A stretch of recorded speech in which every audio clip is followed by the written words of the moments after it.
রাখাইনে মানবিক করিডোর দেয়ার নীতিগত সিদ্ধান্ত নিয়েছে অন্তর্বর্তী সরকার।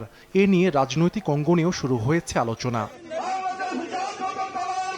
সোমবার নিজ নির্বাচনী এলাকা ঠাকুরগাঁও সদর উপজেলার জগন্নাথপুর ইউনিয়নে গণসংযোগকালে বিএনপি মহাসচিব বলেন, করিডোর দেয়ার আগে সব রাজনৈতিক দলের সঙ্গে অন্তর্বর্তী সরকারের কথা বলা উচিত ছিল, কারণ বিষয়টি দেশের সার্বভৌমত্বের সঙ্গে জড়িত।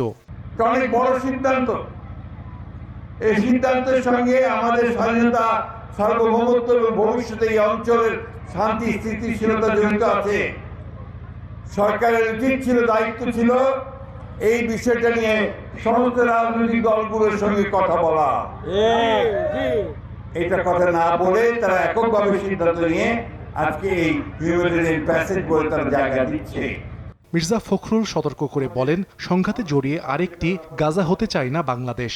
মানুষকে সাহায্য করার ব্যাপারে কোনো আপত্তি নাই, জাতিসংঘ উদ্যোগ নিয়ে তাকে সাহায্য করার আমাদের আপত্তি নাই, এটা হতে হবে সমস্ত মানুষের সমর্থনে।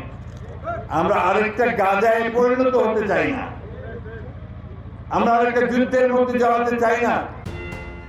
রাখাইনে মানবিক করিডোর নিয়ে প্রতিক্রিয়া জানিয়েছে জামায়াতে ইসলামীও। দলটির আমির ডাক্তার শফিকুর রহমান ফেসবুক স্ট্যাটাসে লেখেন, এর সঙ্গে বাংলাদেশের নিরাপত্তা জড়িত।